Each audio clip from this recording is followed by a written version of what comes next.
공화당의 론 디샌티스 플로리다 주지사가 테슬라의 최고 경영자 일론 머스크와 함께 내년 대통령 선거 출마를 선언했습니다.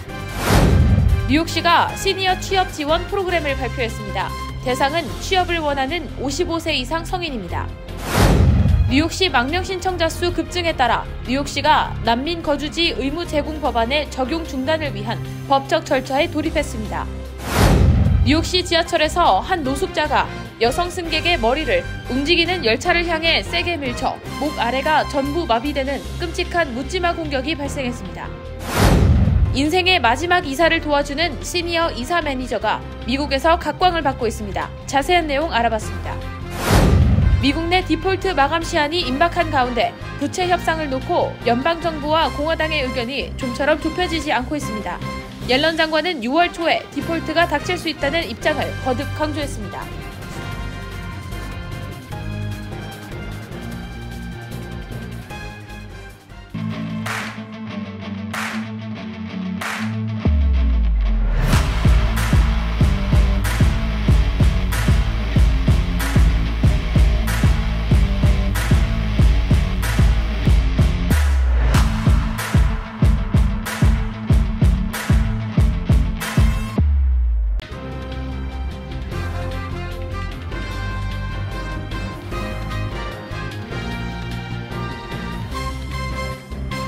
여러분 안녕하십니까?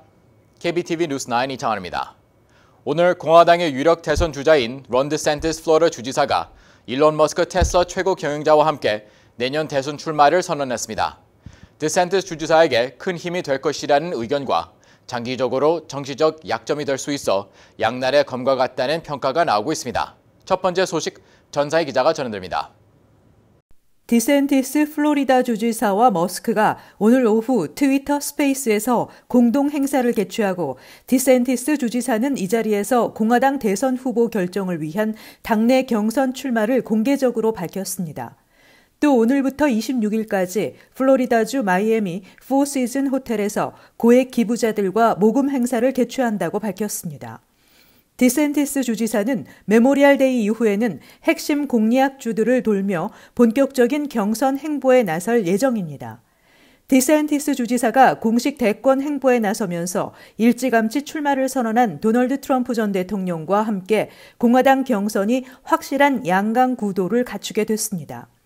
지금까지 주요 여론조사에서는 공화당 경선에서 트럼프 전 대통령이 이딴 사법 리스크에도 불구하고 선두로 앞서 나가는 형국이었지만 최근 들어 일부 조사에서는 디샌티스 주지사가 트럼프 전 대통령과 경합하는 것으로 나타나 본격적인 출마 선언 이후 지지율에도 영향을 미칠 가능성이 예상되고 있습니다. 공화당에서는 트럼프 전 대통령을 비롯해 니키 헤일리 전 유엔 대사, 공화당의 유일한 흑인 상원 의원인 팀 스콧, 에사 허친슨 전 아칸소 주지사, 기업가 비맥 라마스와미 등이 경선 출사표를 던졌습니다. NBC는 머스크와 함께하는 출마 선언은 디샌티스 지지세에 큰 힘이 될 수 있다며 1억 4천만 명의 팔로워를 보유한 머스크는 보수 진영에서 막대한 영향력을 행사하고 있다고 지적했습니다. 그러나 트위터 인수 과정을 비롯해 종잡을 수 없는 발언으로 논란을 양산하고 있는 머스크와 지나치게 가까워지는 것은 디샌티스 주지사에게 장기적으로 정치적 약점이 될 수 있어 양날의 검과 같은 상황이라는 평가도 나오고 있습니다. 머스크의 한 측근은 이와 관련해 머스크는 트럼프 전 대통령으로는 공화당의 대선 승리가 불가능하다고 생각한다며 그가 관심 있는 것은 미래이고 다시 이기는 것이라고 분위기를 전했습니다. 디샌티스 주지사와 머스크는 지난 2021년 텍사스주 오스틴에서 열린 정보통신 기업인들과 저녁 모임에서 만나 인연을 이어온 것으로 전해지고 있습니다. 디샌티스 주지사 측은 이번 행사를 시작으로 트위터를 디샌티스 캠페인의 핵심 근거지로 삼는 전략도 고려 중이라고 NBC는 전했습니다. KBTV 뉴스 전상입니다. 뉴욕시가 시니어 취업 지원 프로그램을 발표했습니다. 대상은 취업을 원하는 55세 이상 성인으로 직업 상담사를 통해 컴퓨터 사용과 이력서를 쓰기 훈련 등을 제공합니다. 강점희 기자의 보도입니다. 에릭 아담스 뉴욕시장은 시니어국과 함께 시니어 취업 지원 프로그램 실버 코오퍼레이션스를 발표했습니다. 아담스 시장은 고령 뉴요커들이 새로운 기술을 개발하고 기존에 종사했던 경력을 이어가면서도 지역사회에 환원할 수 있는 기회를 제공할 수 있는 프로그램이라고 밝혔습니다. 이 프로그램에 참여하려면 뉴욕시에 거주하는 55세 이상으로 현재 실직 또는 불안정 고용 상태여야 합니다. 프로그램에 등록한 후에는 취업할 수 있는 기술과 금융 지식 등을 배울 수 있는 워크샵에 참여한 후 지역단체나 시기관에서 프로젝트를 수행할 수 있습니다. 프로그램에 등록한 후에는 역량에 따라 세 그룹 중 하나로 배치되는데 첫 번째 그룹은 익스플로러 그룹으로 자격증이나 별도 교육이 필요 없다고 판단될 경우 뉴욕시에서 바로 일자리 연결 작업을 진행하게 됩니다. 두 번째 단계 내비게이터 그룹은 최대 1년의 자격증 취득 또는 직업기술 교육이 필요합니다. 세 번째 보이저 그룹은 1년 이상의 교육을 받은 후 일자리에 투입되며 교육을 받는 기간 중에도 프로그램 참가자들은 소정의 장학금을 지원받을 수 있습니다. 취업 분야로는 도시 전역에서 데이터 처리, 행정사무, 고객 서비스, 보안 서비스, 공항 서비스, 홈케어 등이 가능하며 신청 시에는 신원, 소득, 거주지와 근무 자격에 대한 증명 자료를 제시해야 합니다. 최근 뉴욕시를 비롯해 여러 도시들이 노인들도 사회적 자원으로서 충분한 가치를 가지고 있다는 점을 인정하고 이들의 자발적이고 적극적인 사회활동을 독려하는 프로그램을 운영하고 있습니다. 유럽의 경우 노인의 고용에 대해 소득활동으로서 관심뿐 아니라 노인의 자아실현과 사회참여에 큰 의미를 두고 있습니다. 또 노인 인력을 채용한 사업장 중 우수업체를 선정해 시상하는 등 프로그램도 볼 수 있습니다. 세계보건기구는 전 세계적인 고령화에 효과적으로 대응해 나가기 위해 고령 친화도시 국제 네트워크 프로젝트를 운영하며 해당 도시가 당면한 고령화와 관련된 문제에 대응 방안을 마련하고 있습니다. KBTV 뉴스 강정민입니다. 뉴욕시로 들어오는 망명 신청자 수가 급증하고 있는 가운데 뉴욕시가 난민들에게 거주지를 의무적으로 제공하던 법안의 적용을 중단하기 위한 법적 절차에 돌입했습니다. 보도의 전상 기자입니다. 뉴욕시는 지난 1981년부터 노숙자와 망명 신청자들이 임시거처를 제공받을 권리를 보장하고 있는데 이를 중단하는 절차에 돌입했습니다. 에릭 아담스 시장은 뉴욕시 법원 판사에게 피나처를 제공할 의무에 대한 법 조항 적용을 중단할 것을 요구하는 신청서를 제출했습니다. 신청서에 따르면 뉴욕시 노숙자 서비스국은 망명 신청자를 위한 자원이 고갈됐으며 수용 공간과 지원 인력도 없기 때문에 해당 조례안의 시행 중단을 요청한다고 밝혔습니다. 아담스 시장은 성명을 통해 텍사스 국경을 넘어 뉴욕을 찾아오는 망명 신청자들을 제한 없이 모두 수용하는 것은 불가능하며 뉴욕시는 이제 더 이상 수용소를 제공하지 못한다는 사실을 알리고자 이와 같은 법적 절차에 돌입했다고 밝혔습니다. 뉴욕시의 이와 같은 움직임에 에드리언 아담스 뉴욕시 의장과 노숙자 지원단체 등은 즉각 반발에 나섰습니다. 에드리언 아담스 시의장은 성명을 통해 이 같은 정책 추진은 매우 문제가 크다고 지적하며 법원이 신청서를 받아들일 경우 뉴욕 시민들이 갈 곳이 없어 길 밖에서 잠을 자야 한다고 해도 이들을 보호할 법적 구실이 없어진다고 지적했습니다. 현재 전 미에서 모든 노숙자와 망명 신청자에게 거주지를 제공할 의무를 법으로 지정한 곳은 뉴욕시가 유일한 가운데 뉴욕시에는 지난 봄부터 약 7만 명 이상의 망명 신청자들이 이민 신청을 위해 몰렸으며 이 중 약 4만 4천 명이 뉴욕시에 머무르고 있습니다. KBTV 뉴스 전상입니다. 뉴욕시 지하철에서 또다시 끔찍한 묻지마 공격이 발생했습니다. 노숙자로 밝혀진 용의자는 한 여성 승객의 머리를 움직이는 열차를 향해 세게 밀쳤는데요. 여성은 이로 인해 목 아래가 전부 마비되는 심각한 부상을 입었으며 사망할 위험도 있는 것으로 밝혀져 충격을 주고 있습니다. 용의자는 살인 미수 혐의로 체포됐습니다. 김은지 기자의 보도입니다. 뉴욕시 지하철에서 일면식도 없는 여성을 공격하는 묻지마 범죄가 또 벌어져 피해 여성이 목 아래 전신이 마비되는 등 중태에 빠졌습니다. 뉴욕시경은 어제 퀸즈 라과디아 공항 인근 노숙자 쉘터에서 39세 용의자 카말 샘레이드를 살인 미수 및 폭행 혐의로 체포했습니다. 용의자 샘레이드는 지난 21일 오전 지하철을 타고 가다 맨해튼의 한 역에서 함께 내린 35세 여성의 머리를 뒤에서 움켜잡고 승강장을 빠져나가려는 열차를 향해 있는 힘껏 밀쳐 중태에 빠뜨렸습니다. 피해 여성은 튀르키예 출신 이민자 일마즈 오즈소로 밝혀졌습니다. 오즈소는 사건 직후 병원에 입원했지만 경추 골절에 두피가 심하게 찢어지고 4개 주요 혈관이 손상된 상태입니다. 사건을 수사 중인 캐럴린 맥기건 검사는 피해자는 현재 목 아래로 전신이 마비된 상태라며 뇌졸중을 겪거나 사망할 위험이 높은 상황이라고 전했습니다.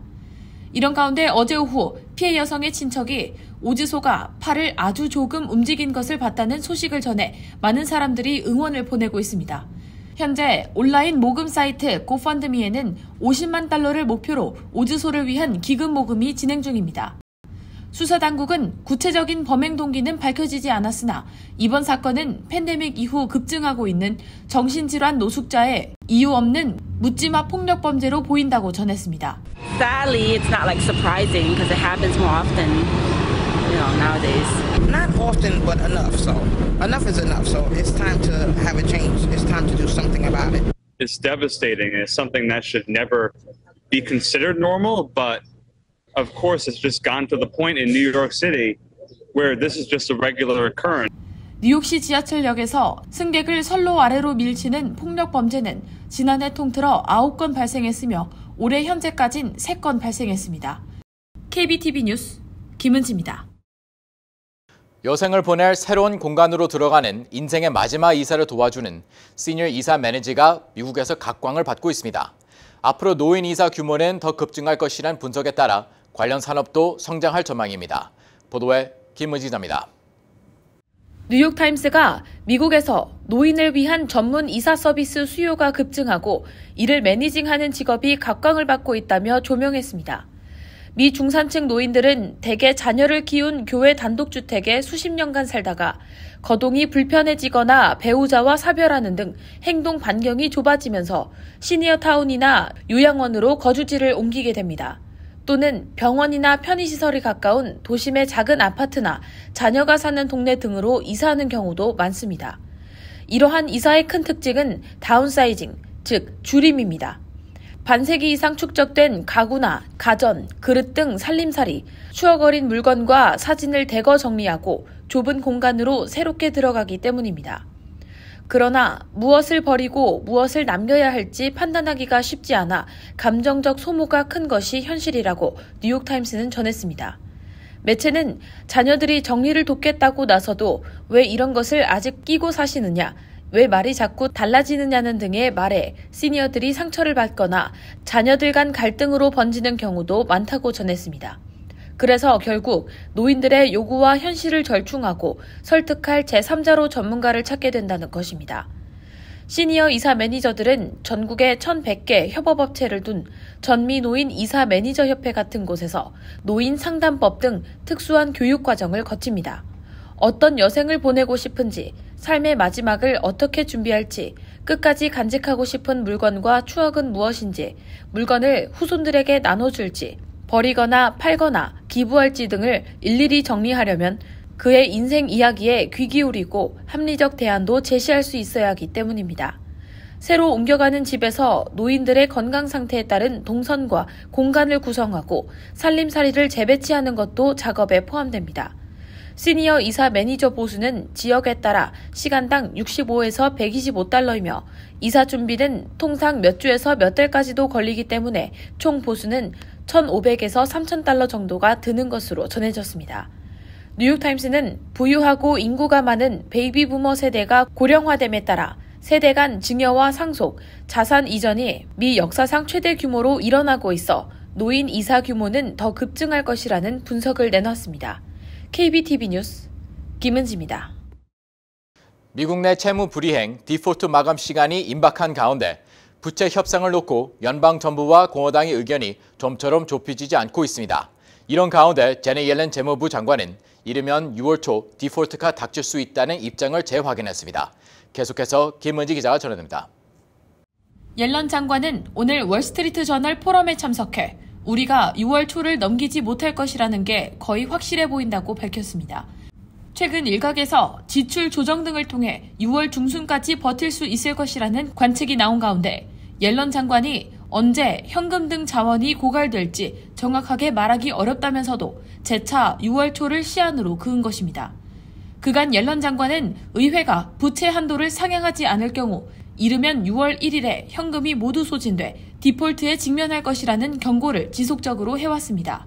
그는 오늘도 미 국채는 세계 금융 시스템의 기반이라며 미국이 국채의 원금과 이자를 제때 갚지 못하면 전 세계적으로 광범위한 여파를 미칠 것이라고 주장했습니다. 앞서 워싱턴 포스트는 디폴트 시 발생할 수 있는 7가지 시나리오로 증시 폭락, 갑작스러운 불황, 실업, 사회보장연금 및 메디케어 지급난, 미국의 차입 비용 급증, 미 국채를 보유한 세계 각국으로의 경제 여파 확산, 달러화 위상 약화 등을 꼽았습니다. 한편 공화당 소속인 케빈 메카시 하원의장은 연방정부의 지출 삭감 없이는 협상 진전은 없을 것이라고 못을 박았습니다. 부채 한도를 먼저 올리고 지출 문제를 논의하자는 백악관 측의 입장과 지출을 먼저 삭감한 뒤 논의할 것이라는 공화당의 입장 차이가 팽팽히 맞서고 있는 상황입니다. 메카시 의장은 미국민이 가장 높은 부채 한도 비율을 기록하는데 동의할 수 없다며 우리는 작년보다 지출을 더 줄여야 한다고 강경한 입장을 재차 확인했습니다. 정확히 얼마의 지출 삭감을 원하느냐는 질문에 민주당은 지출 삭감이 아니라 지출을 늘리고 싶어 한다며 이는 위험하고 비합리적인 계획이라고 지적했습니다. 메카시 의장은 지난 20일 바이든 대통령과의 3차 회동 이후 바이든과 직접 대화는 한 적이 없다고 밝혔습니다. 하지만 민주당 측은 메카시 의장이 국방비 지출은 늘리길 요구하면서 그 외의 예산은 전부 줄이라는 것은 매우 극단적인 계획이라고 지적했습니다. KBTV 뉴스 김은지입니다. 캐시 호컬 뉴욕 주지사는 2023-2024 학년도 엑셀시어 장학금 지원 절차를 공식 발표했습니다. 뉴욕주 국립대 수업료 면제 프로그램인 엑셀시어 스칼라십은 2023-2024 학년도 풀타임으로 뉴욕 주립대 또는 뉴욕 시립대에 입학할 예정자와 재학생, 편입생으로 가구 연소득이 $12만 5천 이하인 학생입니다. 지원자는 최소 12개월 이상 뉴욕주 거주자이며 미국 시민권자 또는 합법적인 거주자여야 합니다. 호컬 주지사는 대학생들의 성공에 필수적인 학업에 누구나 접근할 수 있도록 하는 것이 중요하다고 강조하고 뉴욕주는 엑셀시어 장학금 제도를 통해 학생들을 지원하고 장려하고 있다고 말했습니다. 뉴욕주 검찰이 반복적인 시정 명령에도 불구하고 불법 로보콜 마케팅을 이어간 에이비드 텔레콤사를 대상으로 법적 절차에 돌입했습니다. 레티샤 제임스 검찰총장은 에이비드 텔레콤사는 지난 2018년 12월부터 올해 1월까지 총 245억 건의 로보콜을 수행했으며 이 중 수신 거부 목록에 있던 전화번호로 75억 건 이상 전화를 걸었다고 밝히며 이들은 발신자 아이디를 스팸 전화가 아닌 것처럼 위조해 전화를 받는 비율을 높이는 등의 불법 행위를 일삼았다고 설명했습니다. 에이비드사는 사회보장국, 메디케어, 보험 혜택 제공 등을 사칭해 사기를 일삼았으며 아마존 혜택, 신용카드 금리 인하, 고용 제공 등도 사기 내용에 포함됐습니다. 정보 분석 업체인 닐슨이 미 전역의 한인과 중국계 등 영어가 능숙한 아시안을 대상으로 실시한 아시아계 미디어 소비와 선호도 조사에 따르면 한인들의 대다수는 한국어 신문 등 모국어로 된 언론에 강한 신뢰감을 갖고 있는 것으로 나타났습니다. 한인 언론에 대한 한인 응답자들의 신뢰도는 66.3%로 나타나 중국계나 베트남계보다 높았습니다. 닐슨은 또 아시아계 시장에 진출하려는 브랜드나 기업들은 자신들의 광고 플레이북에 한인 언론과 같은 아시아계 미디어를 반드시 포함시켜야 한다고 조언했습니다. 한인 언론의 역할에 대해 한인들의 53.8%는 프로그램을 즐기거나 참여하는 데 도움이 되기 때문이라고 답했고 50%는 자신들에게 익숙한 프로그램을 제공하기 때문이라고 답했습니다. 소셜미디어가 어린이와 청소년들의 정신건강과 복지에 해를 끼칠 수 있다는 내용을 담은 공중보건 권고문에 따르면 과거 흡연, 에이즈, 그리고 비만과 같은 사회 문제가 국가적 논의 대상이 된 것처럼 소셜미디어가 미국인들의 삶의 전환점이 될 것이라고 뉴욕타임즈가 보도했습니다. 권고문은 SNS가 어린이와 청소년 같은 미성년자의 정신건강에 심각한 해를 끼칠 수 있다는 충분한 지표가 있다고 지적하고 있습니다. 퓨 리서치 센터가 SNS 사용 빈도를 조사한 결과 10대 청소년들의 95%가량이 SNS 플랫폼을 하나 이상 사용하고 있는 것으로 밝혀졌습니다. 이 중 3분의 1 이상은 SNS를 거의 항상 사용한다고 답했습니다. 10대 청소년의 SNS 중독이 우울증과 불안 증세, 심지어 자해와 자살 시도로 나타나고 있다고 뉴욕타임즈는 분석했습니다. 잠시 후 커뮤니티 브리핑을 전해드립니다.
이어서 환율과 증시 전해드립니다.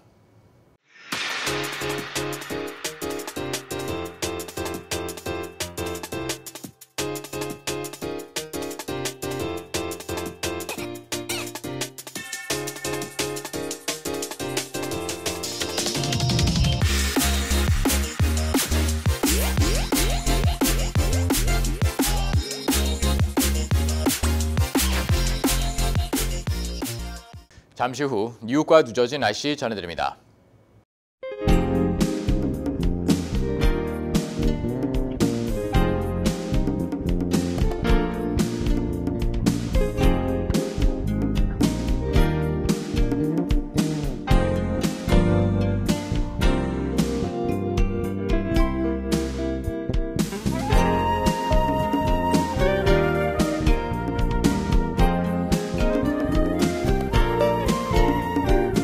KBTV 뉴스9 마칩니다. 오늘도 시청해주셔서 감사합니다. 편안한 밤 보내시기 바랍니다.